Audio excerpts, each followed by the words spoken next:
Hi there, welcome to Grain TV. It's Tuesday, May 25th, a mixed day in the markets. Let's take a look at Grain Hedge's trading platform and see where we closed. In Chicago, corn weaker by a penny and a quarter, beans off 4 1/4, but had a much deeper loss, being down as much as 15 at one point during the day before coming back to only a 4-cent loss. But wheat managing a paltry 2 3/4 cent advance. News today, there was some positive export news continuing on from yesterday. First of all, let's talk about Taiwan. They had tendered yesterday saying they were in the market for corn. They ended up buying U.S. corn, 65,000 metric tons. That was positive. They were also shopping that deal in South America as well as South Africa, and so the fact that the U.S. garnered that business is a good sign. Other news, USDA announced another flash sale. That's 2 days in a row where they've announced a flash sale of 140,000 metric tons of new crop beans. That too was supportive. In weather news, the showers in the southern plains are starting to diminish a little bit, especially in the southwest. In the southeast, it's still very wet. In the Delta region in particular, but the weather looks a little more favorable for the harvest in the southern part of the plains. And as we move into next week, the rains will probably return, which may slow the southern harvest, but will help the central plains where wheat is starting to head out a little bit. In other news from the U.S., the ADM company announced that their Frankfort, Indiana plant is idling for maintenance right now. That got the the soy meal market a little bit excited, as there was an expectation there might be a slowdown in soy meal production when soy meal prices have been unusually high. So that's sort of a supportive factor for today. In other news, the Climate Prediction Center has put an end to the El Nino for this last cycle, saying that El Nino is now officially over. The measures that they use suggest we're now in the neutral phase, and now all eyes will be on when in particular will we be coming into the La Nina cycle. La Nina is associated with drought in the Midwest. Right now there's a 75% chance, according to the Climate Prediction Center, that the La Nina phase of this weather pattern will start by the end of the year, but there's still reasonably good odds that it may hit between June and August, and that of course is a critical growing time for the U.S. crop. So keep your eyes on the event of La Nina potentially impacting a later part of the growing season.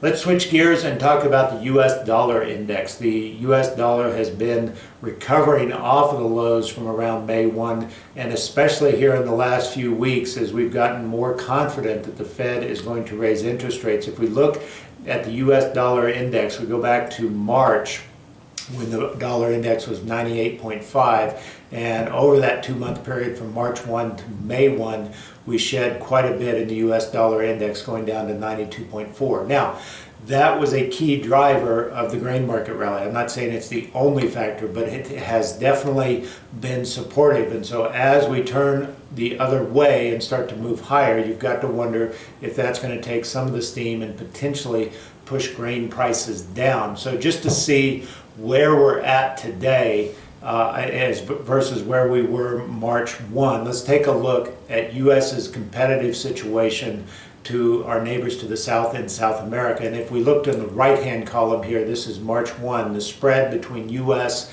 and South American FOB export prices. On March 1, we were the highest priced market of the two. In corn, we were $4 a metric ton higher relative to South America on March 1. In beans, we were $11 a metric ton higher. So we were uncompetitive. Certainly we saw that in our export data, especially in the case of corn. But with the strength in the dollar, with the weakness in the dollar, with the strength in the Brazilian real, also obviously crop impacts have shifted things in South America. But that relative competitive position that South America had in March has now changed. We are now the low-cost provider in the marketplace, and you can see to the tune of $15 cheaper in the U.S. versus South America for corn, and $8 cheaper for beans. So this is all really good news right now, and obviously has helped our export program. But if the U.S. dollar continues to inch higher or move higher and get back to, say, that 98 mark, or heaven forbid we get up to the 100 mark we were